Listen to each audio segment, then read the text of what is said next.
కావాలంటే నేను ఆర్గనైజ్ చేస్తాను, మీరు వెళ్ళి చూడండి. It is worth seeing what they doing amazing work. It's magic what they doing. So clusters are very important.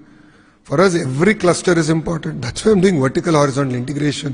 I explain the kind of institutes we are trying to bring, education institution we are trying to bring to Andhra. Quantum. Ingeni kavali Swami. Quantum is the next generation. See, that's the unfortunate thing, right? No, the unfortunate thing is people question us when we come up with such bogo, build audacious goals. Today, Google is talking about quantum. They're investing into research. South Asia's first 158 qubit quantum computer is coming in January. We are going to build the entire ecosystem around quantum. It's already an education hub with SRM WIT. BITS is coming. So a lot of economic activity is already started and it's going to start.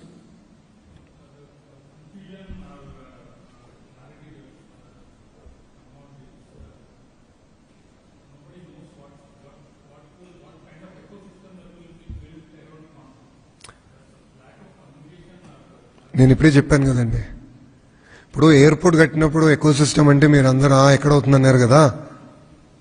In early 2000 when CM sir spoke about MROs, everyone laughed, but we did it. Sir, quantum is going to change the way we are going to, even our entire medication is going to change. All material sciences is going to get impacted. It's going to be very transformative in the way it is. So we have a very clear quantum roadmap. I'll share it with you on the way we're going to build out that ecosystem. For each of this cluster, there is a clear roadmap. And who are the partners in that roadmap is also clearly defined. And I'll share it with you. And you will be pleasantly surprised. Because I was also pleasantly surprised. Chandrababu Naidu garu andike kada visionary avtaru. He is able to see what technology is going to be there 20 years from now. And then all of us here are playing catch up to his vision. And I went through recently, Bhaskar sir and the secretary and I, we reviewed it threadbare, the quantum mission.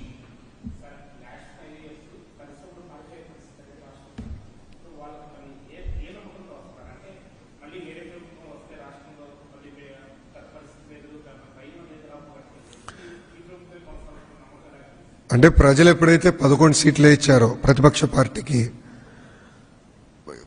పెట్టుబడులు పెట్టే ఇన్వెస్టర్లకి confidence వచ్చింది. Yes, అరాచకాలకి ప్రజలు ఒప్పుకోవట్లేదు, ఏకపక్షంగా PPL రద్దు చేసినాక ప్రజలు ఒప్పుకోవట్లేదు, అది ఇన్వెస్టర్స్గా కాన్ఫిడెన్స్ వచ్చింది.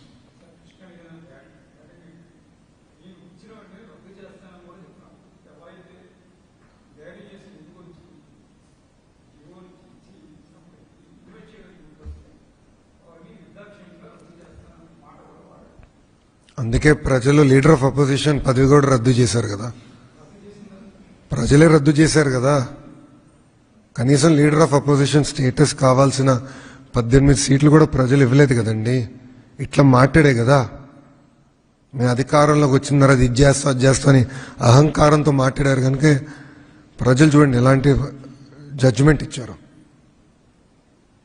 ప్రజలు అన్నీ గమనిస్తున్నారండి. ఇప్పుడు మేము మాట చెప్తున్నాం, పీపీఎల్ రద్దు చేసిన దానివల్ల ఎంత ఇబ్బంది పడుతున్నామో మా ఇద్దరు తెలుసండి. ఎందుకంటే మ్యానుఫ్యాక్చరింగ్ సైడ్ నేను పరిగెడుతున్నా, ఎలక్ట్రానిక్స్ కనుక, పవర్ సైడ్ అన్న పరిగెడుతున్నారు. ఆల్మోస్ట్ 10,000 crores లయబిలిటీ మన పని పడుతుంది. దాని నుంచి ఎట్లా బయటపడాలో మా పెద్ద భారంగా మారింది. అది 10,000 కోట్ల లయబిలిటీ. ఎట్లండి? ఇట్టనే రద్దు చేసి ఏం సాధించాడండి నేను అడుగుతున్నా. ఈపీఆర్ రద్దు అన్నాడు, ఏమైంది? ఏం చేశాడు ఆయన? ఏం పీకాడు? నేను అడుగుతున్నా. పీపీఎల్ రద్దు చేసి what did he achieve? Nothing. ఎవరు ఇబ్బంది పడ్డారు? ప్రజలు. ఎవరు ఉద్యోగాలు కోల్పోయారు? ఆంధ్ర రాష్ట్ర యువకులు. అది గుర్తుపెట్టుకోవాలి ప్రజలు. ఇది గుర్తుపెట్టుకోవాలి. ఇప్పుడు ప్రజాప్రభుత్వ అధికారంలోకి వచ్చింది. వైకాపా తీసుకున్న నిర్ణయాలను మేము రివ్యూ చేశాం. ల్యాండ్ టైటిలింగ్ యాక్ట్ రద్దు చేస్తున్నాం because we believed in it. మేము రద్దు చేశాం, ప్రజలు హ్యాపీగా ఉన్నారు. అలాంటివి చేశాం తప్ప వాళ్ళు తీసుకున్న అన్ని నిర్ణయాలు రివర్స్ చేయాలని ఏనాడు గౌరవ ముఖ్యమంత్రి గారు మాకు చెప్పలేదు. రివ్యూ చేయండి, గో ఆన్ మెరిట్. ఎస్, మంచి నిర్ణయం తీసుకుంటే అమలు చేయండి అన్నారు తప్ప